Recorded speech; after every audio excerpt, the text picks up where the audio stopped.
আজকে আলোচনা করব বৃষ রাশি ও লগ্নের জাতক জাতিকাদের রাহু, কেতু ও বৃহস্পতির গোচরের ফলে কি হতে চলেছে বা জীবনে কি প্রভাব পড়বে। দেখুন, 14ই মে বৃহস্পতি আপনাদের ফার্স্ট হাউস থেকে সেকেন্ড হাউসে আসছে, যে বৃহস্পতি আপনাদের অষ্টম ভাবের অধিপতি। আবার 18ই মে রাহু আর কেতু স্থান পরিবর্তন করছে, মানে আপনাদের 11th হাউস থেকে 10th হাউসে যাচ্ছে রাহু, আর কেতু 5th হাউস থেকে 4th হাউসে আসছে। এই যে গ্রহের গোচর, এই 2025 সালের মে মাসে গ্রহের গোচর ফল আমি বিস্তারিত আলোচনা করব, আপনাদের জীবনে কি প্রভাব ফেলতে পারে। তো বিস্তারিত আলোচনায় যাওয়ার আগে আপনাদের কাছে একটা অনুরোধ করব, অতি অবশ্যই চ্যানেলটিকে সাবস্ক্রাইব করে দেবেন আর বেল আইকনটিকে প্রেস করে দেবেন, কারণ আগামী দিনে বৃষ রাশি ও লগ্নের জাতক জাতিকাদের জন্য নতুন কোনো ভিডিও ছাড়লে প্রথম নোটিফিকেশানটি আপনার কাছে পৌঁছে যাবে। আর যারা চ্যানেলটিকে সাবস্ক্রাইব করে নিয়মিত ভিডিও দেখছেন, বিভিন্ন দেশ থেকে যে ভিডিও দেখছেন আপনাদের জানাই অসংখ্য অসংখ্য ধন্যবাদ। কারণ আপনার লাইক, আপনার সাবস্ক্রাইব আমাকে নতুন ভিডিও করার জন্য অনুপ্রেরণা যোগায়। তাই অতি অবশ্যই সাবস্ক্রাইব করে দেবেন। আসি বিস্তারিত আলোচনায়। দেখুন, এই মে মাসে 14 তারিখ বৃহস্পতি আপনাদের লগ্ন থেকে সেকেন্ড হাউসে আসছে, আর রাহু 11th হাউস থেকে 10th হাউসে যাচ্ছে, কেতু 5th হাউস থেকে 4th হাউসে যাচ্ছে।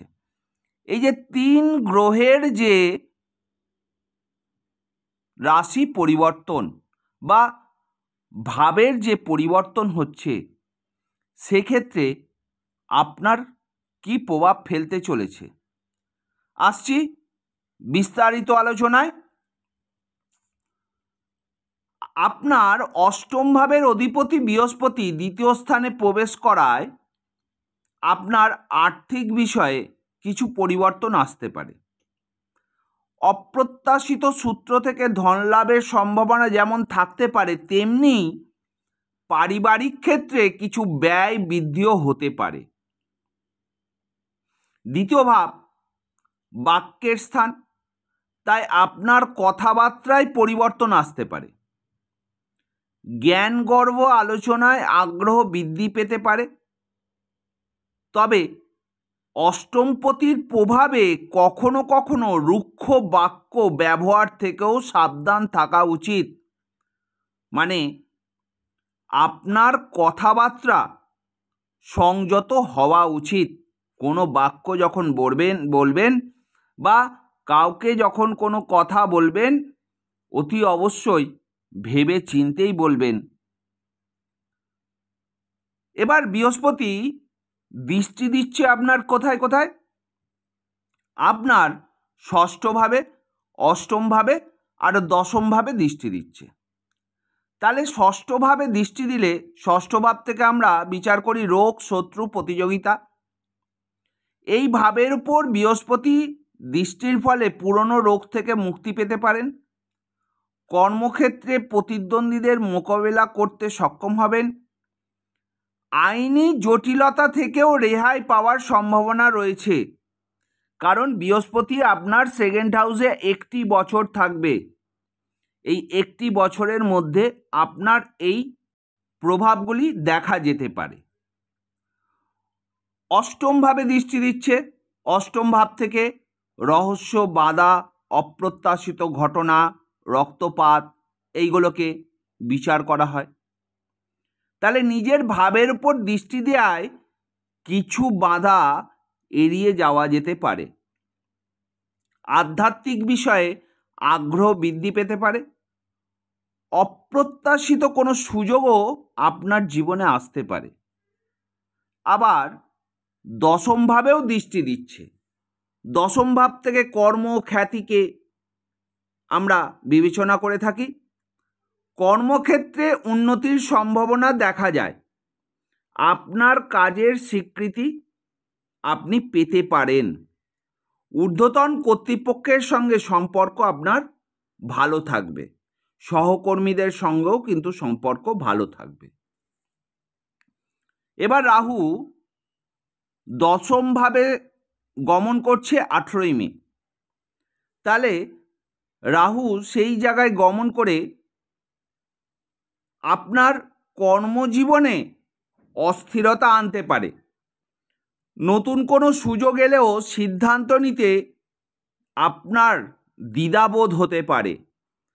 কর্মক্ষেত্রে পরিবর্তন বা স্থানান্তরের সম্ভাবনা থেকে যায়। আপনার কর্মক্ষেত্রে যদি আপনি কোনো জায়গায় অ্যাপ্লিকেশান করে থাকেন যে আমি স্থানান্তর হব, বা আপনার পোস্টিংয়ের জন্য আপনি অ্যাপ্লিকেশান করেছেন, তবে রাহু 1.5 বছর এই কর্মের স্থানে থাকবে। তাহলে আপনার কর্ম পরিবর্তন হতে পারে বা আপনি ট্রান্সফার হতে পারেন অন্য কোনো জায়গায়। সমাজে আপনার পরিচিতি বাড়তে পারে, তবে কিছু বিতর্ক বা সমালোচনার সম্মুখীন হওয়ার সম্ভাবনাও থাকে যায়। নিজের ভাবমূর্তি বজায় রাখার জন্য সতর্ক থাকতে হবে। এমন কিছু বলে ফেলবেন না যেখানে আপনার সম্মান হানিও হতে পারে। এবার রাহু দৃষ্টি দিচ্ছে কোথায়? ষষ্ঠভাবে দৃষ্টি দিচ্ছে। রোগ, শত্রু, প্রতিযোগিতা, মামলা মোকদ্দমা। তাহলে সেখানে দৃষ্টি দিলে আপনার স্বাস্থ্য বিষয়ে কিছু উদ্বেগ থাকতে পারে। শত্রুদের মোকাবিলা করতে আপনার নিজের বুদ্ধিমত্তার পরিচয় দিতে হবে। কর্মক্ষেত্রে প্রতিযোগিতার সম্মুখীন হতে পারেন। রাহু আবার চতুর্থভাবে দৃষ্টি দিচ্ছে। চতুর্থ ভাব থেকে আমরা কি বিচার করি? গৃহ, পরিবার, আরাম, মাতৃভাব। তাহলে পারিবারিক জীবনে কিছু অশান্তি বা ভুল বোঝাবুঝি হতে পারে। মায়ের স্বাস্থ্য নিয়ে চিন্তা থাকতে পারে। আপনার নিজের বাসস্থান যেখানে বসবাস করছেন তার পরিবর্তনের সম্ভাবনা দেখা যায়, এবং আমি বিশ্বাস করি আপনাদের বাসস্থান পরিবর্তন 100% হবে। আপনাদের নিজের বাসস্থান হওয়ারও কিন্তু একটা যোগ দেখা যায়। এবার রাহু দ্বিতীয়ভাবে আপনার দৃষ্টি দিচ্ছে। দ্বিতীয় ভাব থেকে আমরা অর্থ, ধন, পরিবার, বাক্য এইগুলোকে বিচার করে থাকি। আর্থিক বিষয়ে অনিশ্চয়তা দেখা দিতে পারে। আপনার সঞ্চয়ের বাধা আসতে পারে, মানে আপনার সেভিংস হবে না। যা আপনি রোজগার করবেন না, সেই রোজগার আপনার খরচা হয়ে যাবে, বা আপনি সেই রোজগার দিয়ে কিছু একটা অ্যাসেট কিনতে পারেন বা তৈরি করতে পারেন। কথাবার্তায় সংযম রাখা প্রয়োজন, অন্যথায় পারিবারিক কলহ সৃষ্টি হতে পারে। আবার রাহু আপনার একাদশভাবে দৃষ্টি দিচ্ছে। তাহলে একাদশ ভাব থেকে আমরা কি বিচার করে থাকি? ইচ্ছা, লাভ, বন্ধু, সম্পত্তি, আয়, এইগুলোকে আমরা একাদশ ভাব থেকে বিচার করে থাকি। তাহলে বন্ধুদের সঙ্গে সম্পর্ক ভালো নাও থাকতে পারে, বা আপনার সঙ্গে আপনার বন্ধুত্ব বিচ্ছেদ হতে পারে। কোনো আশা পূরণে বাধাও আসতে পারে। আবার অপ্রত্যাশিত লাভের সম্ভাবনাও হতে পারে।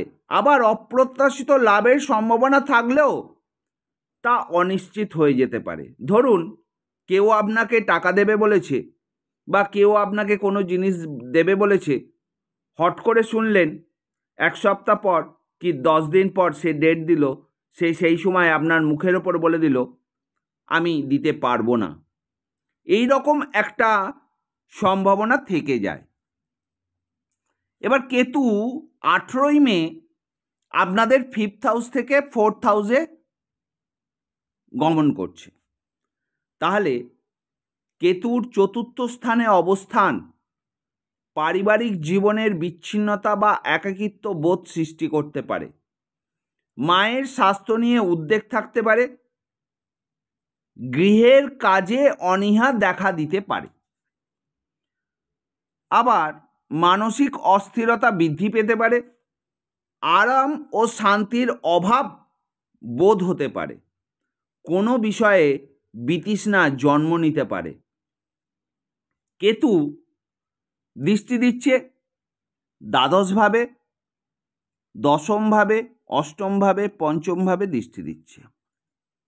তাহলে দ্বাদশভাবে দৃষ্টি দিলে অপ্রত্যাশিত ব্যয় বৃদ্ধি পেতে পারে। আপনার আধ্যাত্মিক বিষয়ে আগ্রহ বাড়তে পারে। বিদেশ ভ্রমণের সম্ভাবনা আছে, বা আপনি চাকরি সূত্রে বিদেশেও পাড়ি দিতে পারেন। দশমভাবে কেতু দৃষ্টি দিচ্ছে, তাহলে কর্মক্ষেত্রে বাধা বা বিলম্ব আসতে পারে। কাজের প্রতি অনীহা সৃষ্টি হতে পারে। ঊর্ধ্বতন কর্তৃপক্ষের সঙ্গে মতবিরোধেরও সম্ভাবনা থেকে যাচ্ছে। কেতু আবার আপনার অষ্টমভাবে দৃষ্টি দিচ্ছে। গোপন বিষয় জানার আগ্রহ বাড়তে পারে। আপনার অপ্রত্যাশিত কোনো ঘটনা ঘটতে পারে, খুব সাবধানে থাকবেন। রাস্তাঘাট যখন চলবেন খুব সাবধানে চলবেন। স্বাস্থ্য বিষয়ে সতর্ক থাকা প্রয়োজন। এবার কেতু আপনার পঞ্চম ভাবেও দৃষ্টি দিচ্ছে। তাহলে পঞ্চম ভাব থেকে শিক্ষা, সন্তান, প্রেম এইগুলোকে বিচার করে থাকি। তাহলে আপনার সন্তানের স্বাস্থ্য নিয়ে চিন্তা থাকতে পারে। প্রেমের ক্ষেত্রে ভুল বোঝাবুঝি হতে পারে বা বিচ্ছেদ পর্যন্ত হতে পারে। পড়াশোনায় যারা লেখাপড়া করছেন, পড়াশোনায় অমনোযোগী হয়ে যেতে পারেন। দেখুন, বৃহস্পতি যে গোচর হচ্ছে 14ই মে, বৃহস্পতি আপনাদের 2nd হাউসে থাকবে 1টি বছর। রাহু 11th হাউস থেকে 10th হাউসে আসছে, রাহু থাকবে 1.5 বছর আপনাদের 10th হাউসে। আর কেতু পঞ্চম স্থান থেকে 4র্থভাবে আসছে, কেতুও থাকবে 1.5 বছর। তাহলে আমি যে প্রেডিকশানটা বলছি এটা আপনার 1 বছর ও 1.5 বছরের ফলাফল নিয়ে আসবে আপনার জীবনে। তাহলে সার্বিক প্রভাব কি হতে পারে বৃহস্পতি, রাহু ও কেতুর এই সম্মিলিত প্রভাবে? বৃষ রাশি ও লগ্নের জাতক জাতিকাদের জীবনে মিশ্র প্রভাব দেখা যেতে পারে। একদিকে বৃহস্পতির শুভ দৃষ্টি কিছু ক্ষেত্রে ইতিবাচক ফল দেবে, তেমনি রাহু ও কেতুর প্রভাবে কিছু চ্যালেঞ্জের সম্মুখীন হতে পারে। আর্থিক বিষয়ে এবং পারিবারিক জীবনে বিশেষ খেয়াল রাখা প্রয়োজন। কর্মক্ষেত্রে ধৈর্য বুদ্ধির সাথে পরিস্থিতি মোকাবিলা করতে হবে। স্বাস্থ্যের বিষয়ে যত্ন নেওয়া জরুরি। যেগুলো আমি বললাম, এই যে গ্রহের গোচরের ফলাফল, এটা কারোর ব্যক্তিগত রাশিফল নয় বা ব্যক্তিগত বার্থ চার্টের প্রেডিকশন নয়। এটা গ্রহের অবস্থানের একটি সাধারণ ব্যাখ্যা। বিশদ জানতে হলে আপনার বার্থ চার্ট কোনো অ্যাস্ট্রোলজারকে দিয়ে দেখিয়ে নিন বা আমাকেও দেখাতে পারেন। আর সর্বশেষে বলবো টোটকা বা প্রতিকার। প্রতিকার বলতে গেলে আপনি প্রতিদিন রাহুর বীজমন্ত্র জপ করুন আর কেশরের টিপ পরে প্রতিদিন আপনি বাড়ির বাইরে বেরোবেন। তাতে আপনি নেতিবাচক ফলাফল থেকে কিছুটা হলেও মুক্তি পাবেন। এই ছিল গোচর ফল 2025। ভালো লাগলে অতি অবশ্যই চ্যানেলটিকে সাবস্ক্রাইব করে দেবেন, বেল আইকনটিকে প্রেস করে দেবেন, আর লাইক করতে ভুলবেন না। সব শেষে বলি, ভালো থাকবেন, সুস্থ থাকবেন, সাবধানে থাকবেন। ওম নমঃ শিবায়।